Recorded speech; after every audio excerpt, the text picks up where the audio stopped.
¿Qué tal? ¿Cómo estáis? Bienvenidos a la pizarra de Domingo Soriano.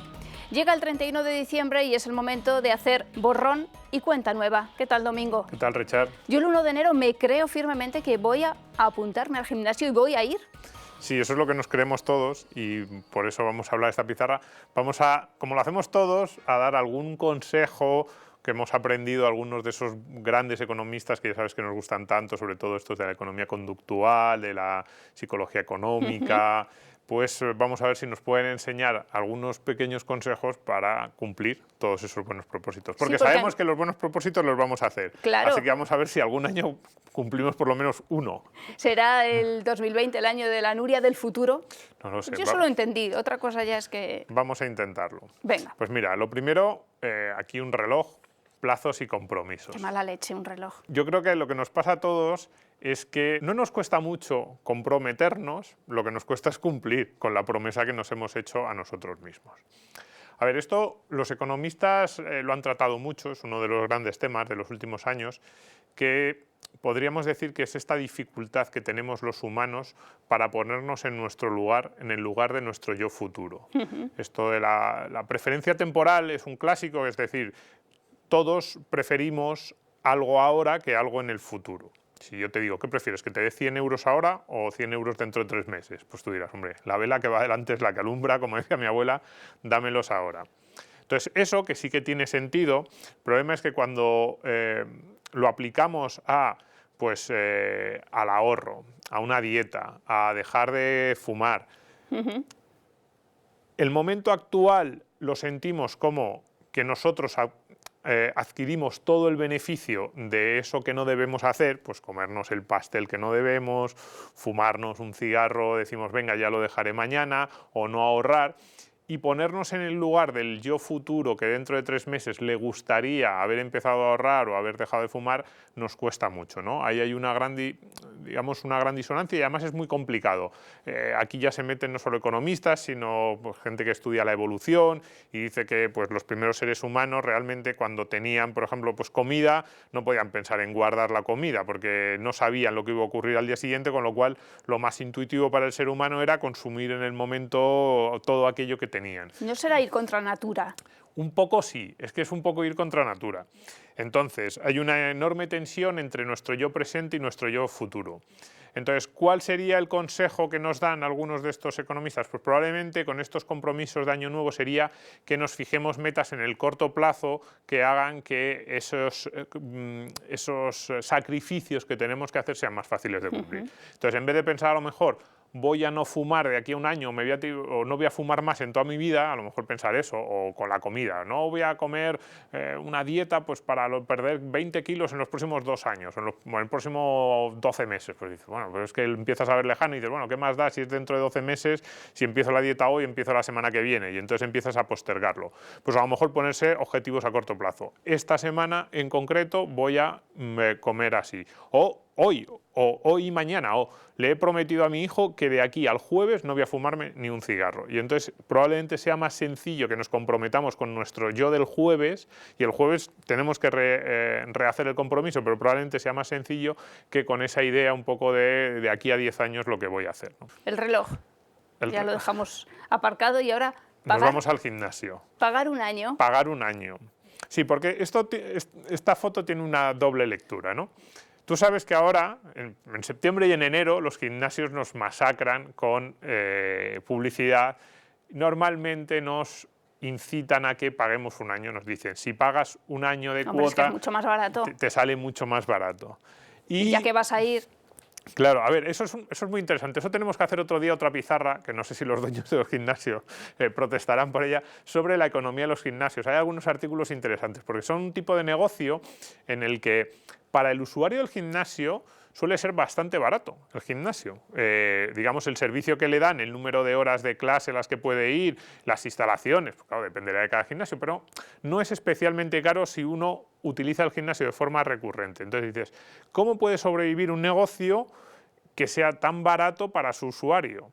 Y en parte sobreviven los gimnasios porque muchos de los que pagan no lo utilizan. Gracias a mí. Sí, gracias a las Richard de la vida, que pagan la cuota pero no van. Claro, pero ese es un negocio muy peculiar porque tú tienes que hacer publicidad para convencerte a ti de que paguen, pero al mismo tiempo tienes que tampoco ser muy bueno a la hora de convencerte, porque si todos los usuarios de un gimnasio, o sea, si todos los que tienen el carné fueran un día, probablemente las instalaciones estarían sobrecargadas y darían un mal servicio. Pero bueno, eso lo dejamos para otro día, esa pizarra sobre esos negocios muy peculiares en los que no te conviene que todos los que tienen derecho vayan o ejecuten ese derecho, ¿no? Muy interesante. Pero entonces, pagar un año. ¿Por qué decía que tiene una doble cara para el usuario final? No sé si recuerdas una de las pizarras en las que hablábamos de los costes hundidos, que era aquella, yo ponía el ejemplo de las entradas del cine, y yo te decía, si tú hoy habías hecho planes para ir al cine, pero no has comprado las entradas y se pone a llover, ¿qué harías? Y dices, pues probablemente no iría. No iría. Sin embargo, ¿y si ya tienes las entradas y te has gastado los 20 euros? Tú decías, bueno, pues si ya me lo he gastado el dinero, probablemente iría, ¿no? No lo voy a perder. Eso es, no lo voy a perder. Eso es lo que los economistas llaman los costes hundidos. Es decir, el ser humano, una vez que ha realizado un gasto, tiende a hacer eso, a ir, aunque en realidad desde el punto de vista lógico no tiene ningún sentido, porque nadie te va a devolver el dinero de las entradas si vas o si no vas, y la decisión debería ser la misma, si las has comprado o si simplemente te las han regalado. El ejemplo que decíamos es, imagínate que te han llegado las entradas a la redacción, te las ha regalado alguien, se pone a llover y dice, no voy, como no las he comprado, y sin embargo en el segundo caso en el que sí que has puesto dinero, vas, ¿no?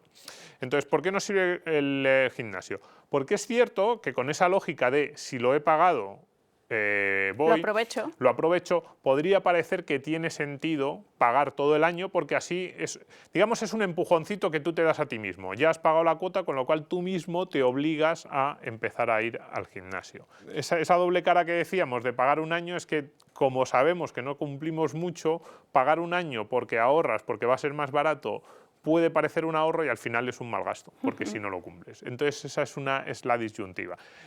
Yo diría a la gente que si realmente tienen un mínimo, un poco más de un mínimo, realmente tienen intención de ir al gimnasio, es cierto que pagar puede ser un empujón. A lo mejor, yo no sé si pagar un año, pero fíjate, por ejemplo, apuntarse a una clase que tenga un horario fijo. Eso, más que a lo mejor decir, no, iré cuando pueda, no, pues a lo mejor pagar y al mismo tiempo decir, no, y en tal clase hay un hueco, pues ahí me apunto. Y si te dicen, no, pero puedes venir en cualquier momento, no, pero casi es mejor las clases que te obligan.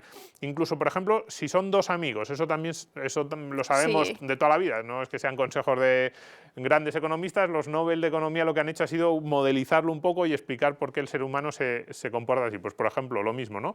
Si van dos amigos, probablemente porque ahí adquieres ese cierto compromiso que decíamos, es casi como lo de haber pagado la entrada. Tú ya le has dicho a tu amigo que sí, con lo cual te da un poco de vergüenza. Son costes que no son muchas veces costes económicos, son costes psicológicos, pero sí que nos obligan a hacer algo que de otra manera no haríamos. Más cosas.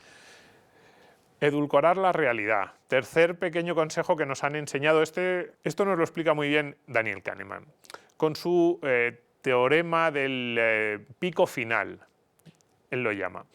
Yo no sé si lo hemos llegado a explicar, yo creo que no lo hemos explicado en ninguna pizarra.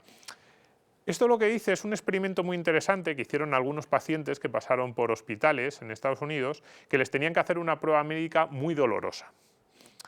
Y se dieron cuenta, fíjate qué curioso, que cuando a un paciente se le hacía esta prueba médica, que a lo mejor que duraba 2 minutos, y ya está, no se le hacía nada más, solo esa prueba médica muy dolorosa, el tipo salía, pues, recordaba la prueba médica como algo horrible porque había sido realmente doloroso y no quería volver a someterse.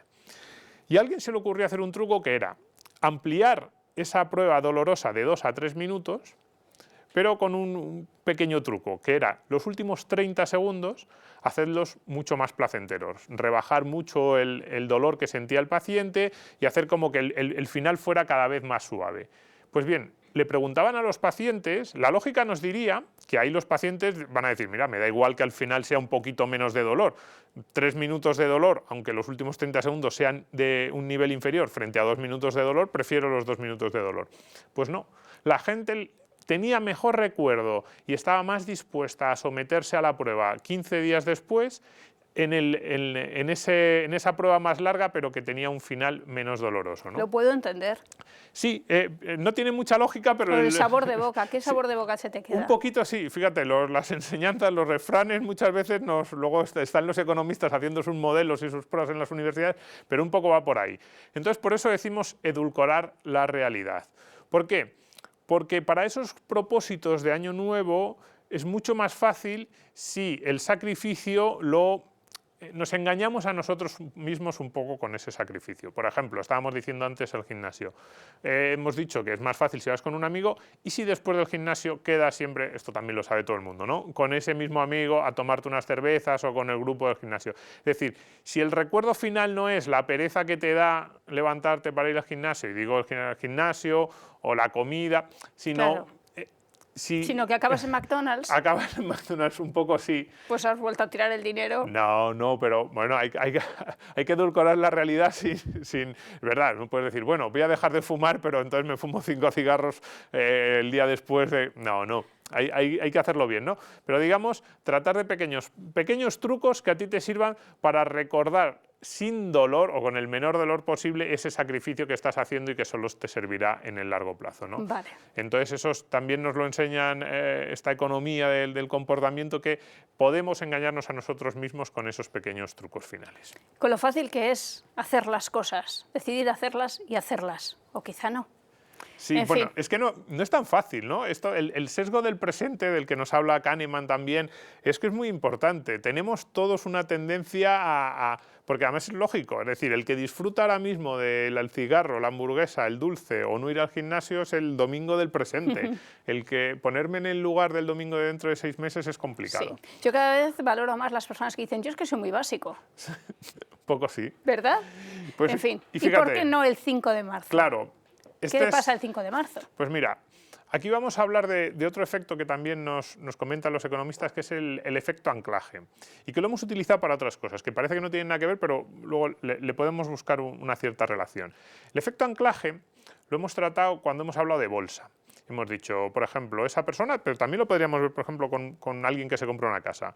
Tú compras unas acciones de una empresa a 50 euros por acción, las acciones bajan a 25 y tú dices, yo no vendo hasta que no vuelvan a 50.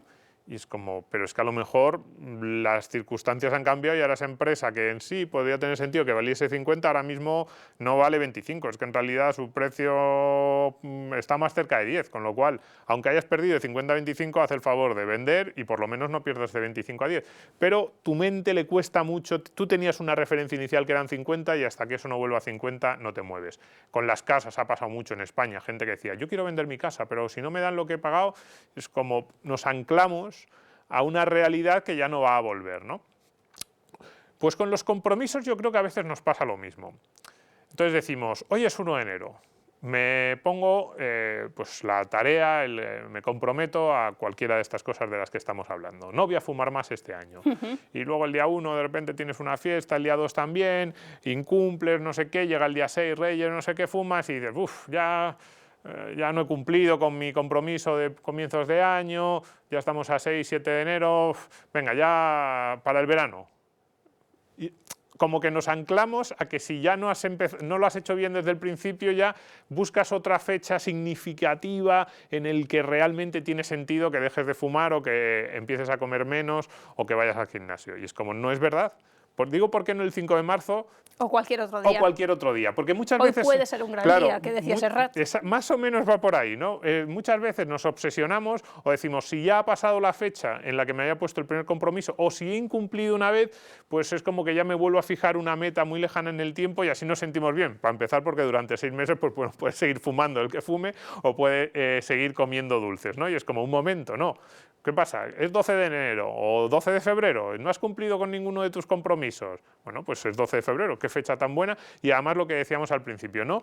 Ponte metas en el corto plazo y empieza a cumplirlas, ¿no? Entonces ese sería una de las últimas. Intentemos liberarnos de las anclas mentales y de esos límites que nosotros mismos nos ponemos y que no tienen ningún sentido. No, de hecho, muchas veces el 1 de enero, que son días de fiesta, que estás con las familias, como, pues a lo mejor es el peor día para tratar de ponerse cualquiera de estos compromisos porque sabes que en los primeros días del año te va a ser más complicado. Pues cuando vuelvas de vacaciones, pero hazlo, 5 de marzo, 10 de enero o cuando sea. Metas cortas y sin esa obsesión, ¿no? por tener un límite. ¿Y? Y ya está, pues que te hagas la lista de tus objetivos para el 2020, yo me la hago también y el año que viene hacemos una pizarra de si le hemos hecho caso a Kahneman o a Thaler o si seguimos siendo unos seres humanos con todos los sesgos que ellos nos Sabes dicen. que me estás pidiendo que renuncie a mis principios, que ya no sea fiel a mí misma, que pierda mi gran personalidad. Pues a mí también me pasa. Yo leo los libros estos de los psicólogos y de los economistas conductuales y digo, qué sensatos son, y luego no los cumplo nunca. Yo le echo la culpa al horóscopo. ¿Ah, sí? Claro. No, ¿por yo qué no, yo no lo leo. Yo me echo la culpa a mí mismo. Gracias, Domingo. Gracias a ti, Richard.